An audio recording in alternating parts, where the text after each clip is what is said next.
ঢাকার অবস্থা থমথমে, আর এই থমথমে অবস্থার মধ্যে যমুনাতে সেনাপ্রধান গেলেন হঠাৎ করে। ইউনূসের সাথে বৈঠক করলেন, সেই বৈঠকে কি আলোচনা হলো এ বিষয়টি নিয়ে অনেকে প্রশ্ন করেছিলেন, এবং খুব নিবিড়ভাবে জানতে পেরেছি সেখানে বৈঠকের আলোচনার বিষয়বস্তুর একটা সময় সেনাপ্রধান ডেভিল ইউনূসকে বলেছিলেন যে স্যার, দেশের যে অবস্থা এবং আন্তর্জাতিক যে চাপ, এর মধ্যে আমার মনে হয় আপনার পদত্যাগ করাটা ভালো। এবং তিনি আরেকটা কথা বলেছেন, যদি তেমনটা না হয় তাহলে তো যে কোনো সময় সেনাবাহিনী একটা গ্রুপ কোথায় কি কখন কি করে বসে, এমন একটা কথা তিনি বলেছেন। এরপর হচ্ছে বিজেপি কোথায় নামবে এবং 50% সেনাবাহিনী উঠে গেছে, সেই বাকি 50% মাঠে আছে, তাদেরকে কোথায় কি কাজ করবে এই বিষয়টি নিয়ে আলোচনা হয়েছে। এখন গুরুত্বপূর্ণ বিষয় হলো তিনি আহ যে বললেন যে দ্রুত সময়ের মধ্যে পদত্যাগ করা ভালো, এবং পরামর্শ দিলেন তাকে। আর সেনাবাহিনী কি করে বসেন, এই দুইটা জায়গায় কিন্তু সে একটা ইঙ্গিত দিচ্ছে। কিন্তু এখন কথা হচ্ছে সেনা প্রধানের আসলে তার তো অনেকগুলো মুখ, আপনারা জানেন, সেই মুখে বলে একটা, অন্তরে করে আর একটা, অন্তরের ভিতর বসবাস, এবং এরই মধ্যে মুনাফেক, ফাসেক, মোস্তাক, অনেকগুলো টাইটেল তার নামের কাছে পাশে চলে গেছে। আর একটা বিষয় হলো, কিছুদিন আগে জেনারেলদের একটা বৈঠক হয়েছিল, যেখানে বিভিন্ন general, lieutenant general, major, brigadier general, এ সকল জেনারেলদের যে বৈঠক হয়েছিল, সেই মিটিং এ বিভিন্ন জেনারেলরা সেনাপ্রধানকে একটা তাদের প্রতিক্রিয়া ব্যক্ত করেছিলেন, এবং সেখানে তারা বলেছিলেন যে আমরা আহ, এই ফেয়ার ইলেকশনের মাধ্যমে যে কোনো মানে ফেয়ার ইলেকশনে তারা সর্বোচ্চ সহযোগিতা করবেন, এবং মাঠে আর কোনো রাজনৈতিক দলের সভা সমাবেশকে ঘিরে তারা কোনো ধরনের মানে তাদেরকে বাধা দিবেন না, এই ধরনের কথা জেনারেল গণেরা বলেছিল। সেই যে আলোচনা হয়েছিল, সেই লাইভ আলোচনা, সেটি ভিডিও হয়েছিল, সেই ভিডিও রেকর্ড একজন জেনারেলের মাধ্যমে ডেভিল ইউনূসের কাছে দিয়েছিল এই সেনাপ্রধান। এবং এইটা যখন অন্যান্য জেনারেলরা জেনে গেছে, তারা কিন্তু এটা ক্ষুব্ধ হয়েছে যে আমরা বৈঠক করেছি সেনাপ্রধানের সাথে, জেনারেলগণেরা তাহলে এই কথা কেন যমুনাতে যাবে, এই বিষয়টা নিয়ে একটা বড় একটা গ্রুপ তারা ক্ষুব্ধ হয়েছেন সেনাপ্রধানের প্রতি। এটাও জানিয়ে রাখি আপনাদেরকে। এখন কথা হচ্ছে যে ডেভিল ইউনূস কি খুব সহজে পদত্যাগ করবেন?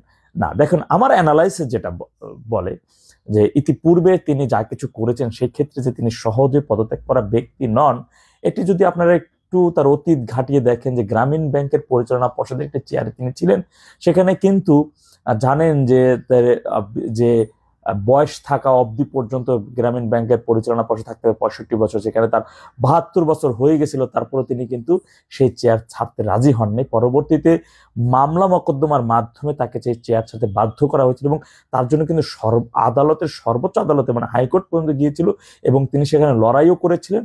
এবং তিনি যখন হেরে গিয়েছিলেন, তারপরে কিন্তু সেখান থেকে সেই চেয়ারটা ছেড়েছিল। তাহলে এই লোক চিফ চিফ অ্যাডভাইজারের একটা চেয়ার এত সহজে ছেড়ে দিবে? ইভেন তিনি ক্ষমতায় আসা মানে আওয়ামী লীগের 15 বছর 7 মাস ক্ষমতায় থাকাকালীন রাষ্ট্রকে যতগুলো ট্যাক্স দিয়েছিল, ভ্যাট দিয়েছিল, যা কিছু যতটুকু ক্ষতি তার হয়েছিল, তার সব কিছু তিনি সুদে আসলে উসুল করে নিয়েছেন, এবং পুরনো যে সকল ট্যাক্স গুলো পাওনা ছিল তাও সে মকুব করে নিয়েছেন। এখন এই লোক কি খুব সহজে পদত্যাগ করবে? জানেন যে যদি আওয়ামী লীগ কোনো চাপেও না থাকতো এই সরকার, তাহলে যে বলে যে ফেব্রুয়ারিতে নির্বাচনের কথা, এই নির্বাচন সে কখনোই দিত না। এটা হচ্ছে একটা মূলা ঝুলিয়ে রাখা রাজনৈতিক দলগুলোর সামনে। কেননা তিনি দেখছেন যে এই আরেকটা কথা বলে রেখে, এই যে আলী রিয়াজ ঐক্যমত্য কমিশনের সাথে বিদেশে চলে গেছে, জানেন যে সেফ এক্সিট নিয়ে সে চলে গেছে, সে কিন্তু তার উপর রাগে এবং ক্ষোভে তার উপর চলে গেছে, কারণ সে খুবই একটা প্রতিহিংসা পরায়ণ ব্যক্তি, এবং তার উপরে অনেক উপদেষ্টাও এখন ক্ষুব্ধ হয়েছে, কারণ অনেক উপদেষ্টাদের কোনো কথা সে শোনে না। আওয়ামী লীগের নিষিদ্ধের বিষয়টাও যেটা জানতে পারছি, এটা তার একক সিদ্ধান্তের মাধ্যমে হয়েছে, এবং আন্দোলনে জামাতকে এনসিপি কে রাস্তায় নামাইছে, এবং সেটাকে দেখাইয়া সে এটাকে নিষিদ্ধ করছে। যে কারণে এখন চাপ। এখন কথা হচ্ছে যে ওই যে প্রথম যেটা বলছি, এটা হবে না যে তিনি সদিচ্ছা যাবেন অস্ত্রের মুখে। হ্যাঁ, তিনি আসলে ওই যে যেটা সেনাপ্রধান একটা বলছে, তাকে একটা বাড়ি মেরে একটা কথা বলছে যে সেনাপ্রধান কোন গ্রুপে কি করে, কারণ এর মধ্যেই সেনাবাহিনী, পুরোটা সেনাবাহিনী তো একজন জেনারেলের উপর চলে না, সেনাপ্রধানের উপর চলে না, বিভিন্ন সেক্টর ভাগ আছে না, জানেন। তারাও কিন্তু সেনাপ্রধানের উপর ক্ষুব্ধ যে তারা বৈঠক করেছে, সেই বৈঠক ফুটেজ কেন যমুনাতে গেল, এই বিষয়টি তারা ক্ষুব্ধ। সুতরাং অস্ত্রের মুখ ছাড়া ডেভিল ইউনূসের হাত থেকে দেশকে রক্ষা করতে পারবেন না, এবং রক্ষা হবেও না। সে কোনোভাবে নিজে থেকে যত সময় ভিতরে তার পড়া যত সময় সে টিকে থাকতে পারে, তত সময় সে পদত্যাগ করবেন না।